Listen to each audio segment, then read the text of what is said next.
Hai, selamat datang di Planet Heli RC TV, saya Jeko. Hari ini kita akan bahas semua tentang RC helikopter, mulai dari kelas beginner sampai dengan kelas kompetisi atau kelas expert.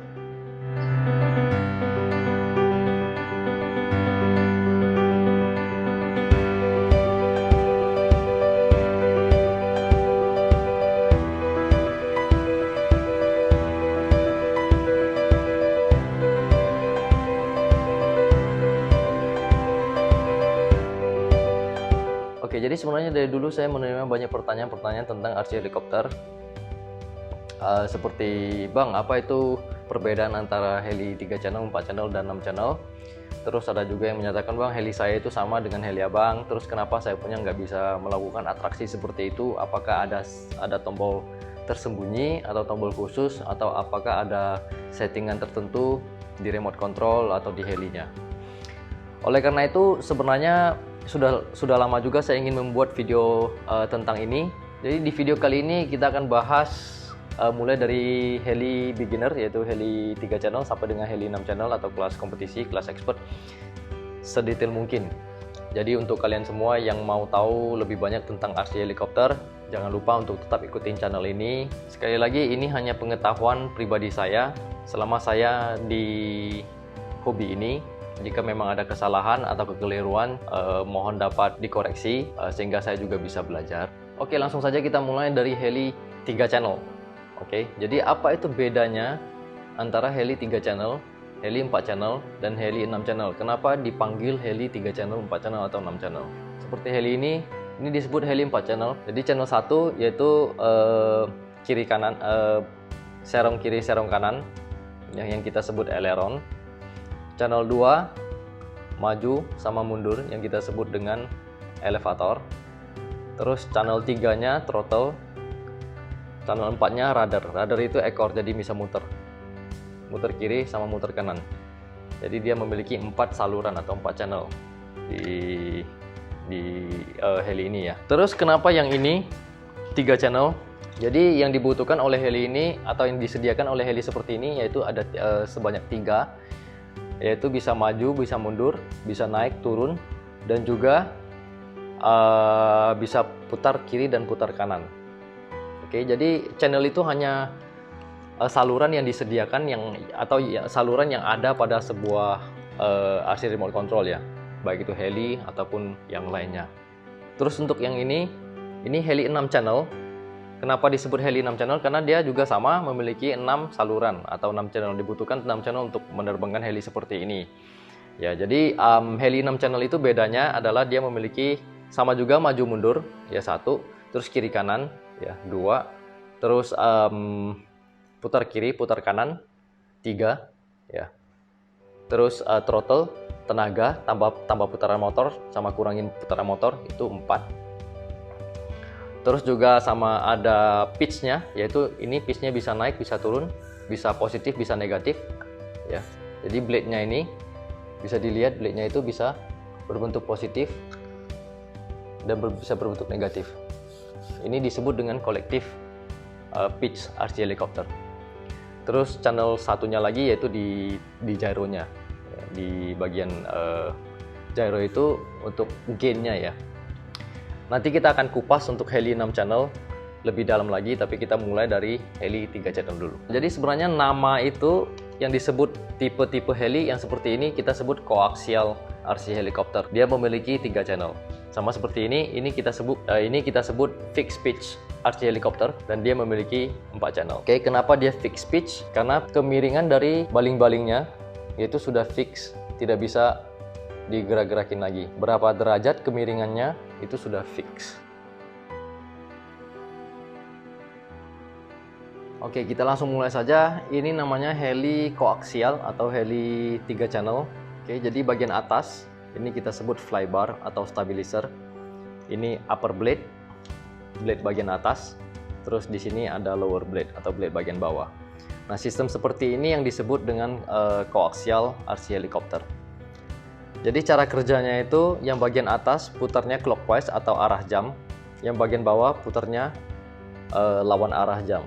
Jadi mengapa dia harus putar 2 arah? Ini simple, kalau umpamanya kita bisa bayangkan kalau umpamanya dia cuma satu baling-baling, yang nggak ada bagian bawah, cuma ada bagian atas saja. Itu kalau kita lihat di sini logikanya adalah sewaktu baling-baling muter ke sini arah jam, helinya atau badan helinya akan muter berlawanan baling-baling ya, karena ada yang namanya torsi. Jadi sehingga mengakibatkan satu counter putaran gitu ya. Jadi counter putarannya itu di counter oleh, makanya ada baling-baling yang di level kedua untuk mengcounter torsinya. Makanya ini disebut sebagai counter coaxial rotation. Oke. Jadi satu muter ke arah lawan jam, satu ke arah jam, sehingga helinya menjadi stabil ya. Oke. Jadi sewaktu kita mau melakukan satu putaran, jadi contohnya helinya mau muter ke kiri, contohnya heli mau muter ke kanan ya. Sewaktu heli mau muter ke kanan, yang terjadi adalah baling-baling atas kurangin putaran, atau baling-baling bawah tambah putaran. Jadi yang atas sama yang bawah beda putaran, bawah lebih kencang, atas lebih pelan, sehingga helinya putar ke kanan. Suatu yang atas lebih kencang dan bawah lebih pelan, helinya akan putar ke kiri. Jadi seperti itu aja teorinya ya. Bisa dilihat ini gyronya. Oke, terus receivernya juga ada di dalam sini. Jadi ESC juga ada di sini.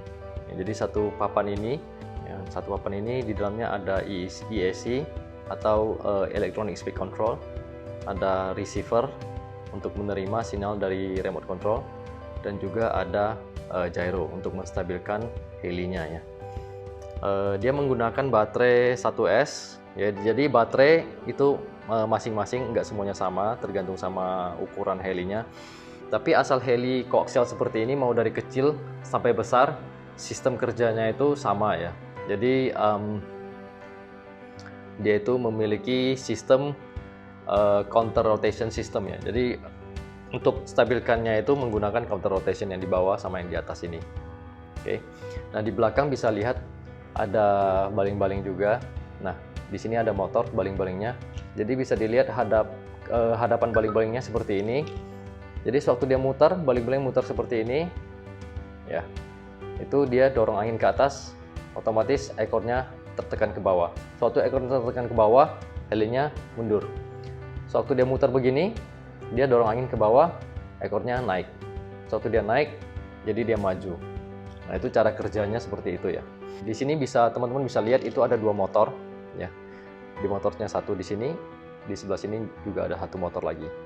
Oke, jadi dia menggunakan sistem dua motor, ada dua gear. Jadi salah satu motor itu untuk kontrol yang baling-baling yang sini, salah satu motor kontrol baling-baling yang di atasnya ya. Jadi sistemnya atau cara kerjanya itu sangat simpel sekali untuk heli seperti ini, dan bisa dikatakan sangat gampang atau sangat mudah untuk menerbangkannya ya. Memang karena dia kelasnya itu adalah kelas beginner, heli seperti ini walaupun dia untuk beginner tetap harus melalui beberapa kali coba terbang dulu ya. Jadi yang pasti juga tidak bisa langsung terbang, tidak bisa untuk beginner langsung terbang main, kayaknya nggak bisa juga. Biasanya harus latihan dulu, kurang lebih mungkin beberapa jam ya, dan kuasai, karena yang namanya heli itu mainnya itu di udara. Jadi di udara itu dia pasti nggak bisa diem, nggak bisa duduk di tempat ya, kecuali ada GPS. Karena heli-heli seperti ini nggak ada GPS, dia pasti nggak bisa diem di tempat, jadi dia drifting ya kemana-mana. Yang bagi kita ya, jadi untuk kontrol untuk diem itu kita yang harus kontrolnya ya.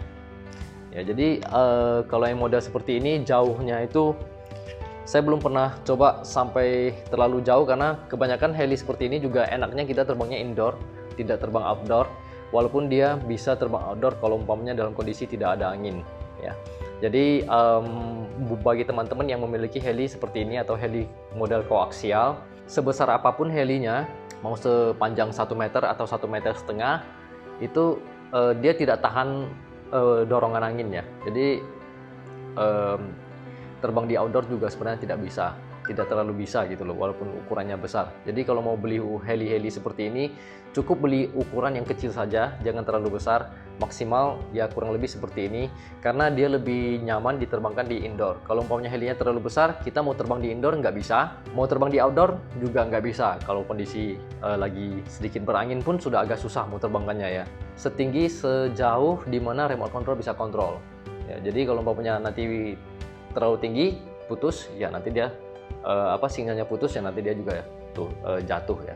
Terus ada juga yang tanya, apakah heli seperti ini tahan banting? Jadi sebenarnya kalau digolongkan antara 3 kategori heli tadi, secara general, heli 3 channel, heli koaksial, heli 4 channel, terus heli 6 channel, yang paling tahan banting itu sebenarnya heli ini.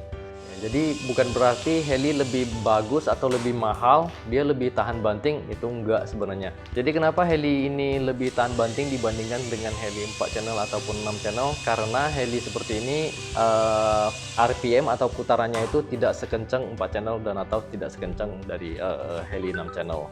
Jadi putaran yang agak lambat, nggak begitu kencang, jadi sehingga jatuhnya juga tidak membuat impact yang terlalu keras. Yang harus kita waspadai dari heli-heli seperti ini adalah karena sebenarnya dia bisa jatuh beberapa kali tanpa harus ganti spare part, tanpa harus merusak sesuatu di sini.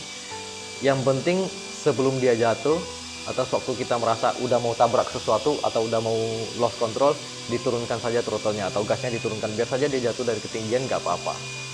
Oke, setelah itu dicoba lagi, itu pasti harusnya nggak masalah. Oke. Jadi kenapa di iklan-iklan itu heli seperti ini bisa dia iklankan jatuh berapa kali ya, terus masih bisa terbang lagi. Sewaktu kita beli ke rumah baru tabrakan berapa kali sudah rusak, itu karena kita nggak tahu bagaimana cara jatuhkannya gitu loh. Jadi sebenarnya kuncinya seperti saya katakan tadi, sewaktu jatuh atau udah mau jatuh itu dimatikan throttle-nya, biar saja dia jatuh ke bawah, itu nggak masalah gitu loh. Karena ini semuanya lentur ya, bisa dilihat ini semuanya lentur ya.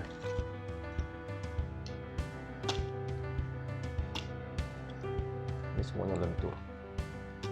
Jadi dia banting ke bawah sebenarnya juga nggak masalah. Yang masalah itu sewaktu dia turun ke bawah terus balik-baliknya masih muter.